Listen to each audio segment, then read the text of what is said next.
Ng'ennaku wabula 17 zokka bannayuganda bakuba akalulu kaabwe akanaleeta obufuzi obujja mu buyinza kizuuliddwa nti ebitundu 80 ku buli 100 tebamanyi ddi lwe banaalonda.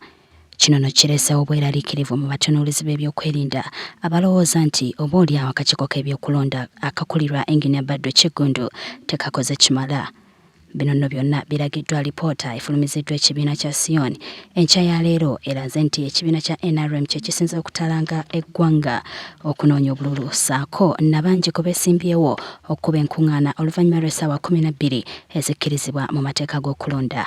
Mu bimu ebirala bye tuzudde mu kunoonyereza kwaffe era ne mu kulondera ebyokulonda kwe kubeera nti mu kiseera kino abeesimbyewo tebaasiza bulungi kitiibwa mu mateeka n'enkola y'akakiiko ak'ebyokulonda eyateekebwawo naddala obutakuba nkuŋŋaana okusukka essaawa 12 ez'akawungeezi. Kumpi abeesimbyewo oba ku bwa pulezidenti oba ku paalamenti obaka mu lukiiko olukulu lw'eggwanga basinga etteeka lino tebalitadde mu kitiibwa nga alipoota eraga nti bangi beenyigidde mu kuba enkuŋŋaana okusukka essaawa 12 era nga tubakubiriza nga bongera okukuba enkuŋŋaana zaabwe okulaba nti bassa ekitiibwa. Dr. Livingstone Ssewanyana ono nga yakulira ekitongole ekirwanirizi ky'eddembe ly'obuntu ekya Foundation for Human Rights Initiative alaze obwennyamivu ku lulimi olw'obukyayi n'olutiisatiisa bannansi ekintu ekiyinza okuvaako emirerembe. Waliwo abamu aboogera ebigambo ebikankana ebitiisa abantu era ebiyinza n'okuleetawo emirerembe ng'okulonda kuwedde.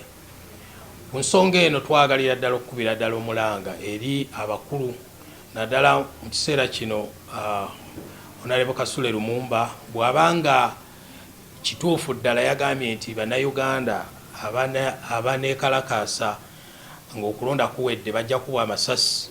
Tukitwala nti ekyo tekiba kya bwesimbu era aba yeerabidde obuvunaanyizibwa bwa gavumenti nti gavumenti yonna bw'ebeera mu buyinza ebeere mu kiseera kya kulonda oba nedda ina okukuuma abantu n'ebintu byabwe. Alipoota eno eraze nti ebitundu 80 ku buli 100 ku bannayuganda tebamanyi ddi lwe banaalonda ekiraga nti bangi ku bano tebajja kwenyigira mu kulonda.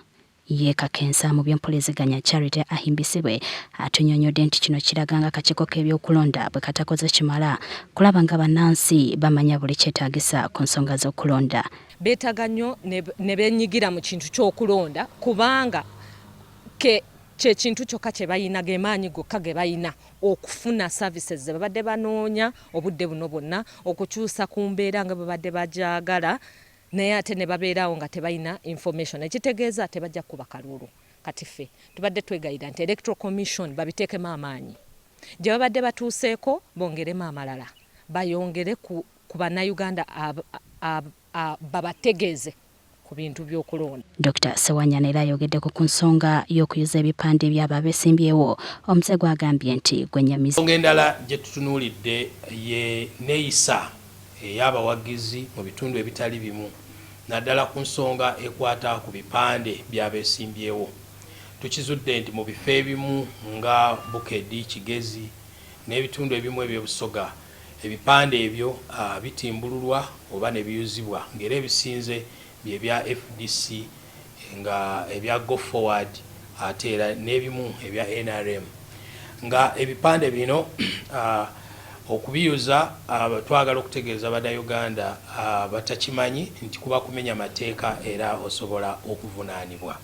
Alipoota eraga nti ekibiina kya NRM kye kibadde ensaali mu kusaasaanya ebipande by'abannakibiina abeesimbyewo ku bitundu 96 ku buli 100 n'ekiddirwa ekisinde kya Go Forward ku 9 ku buli 100 FDC ku bitundu 87 ku buli 100 olw'abeesimbyewo nga tebalina bibiina ne bawandukayo n'ebitundu 38 ku buli 100.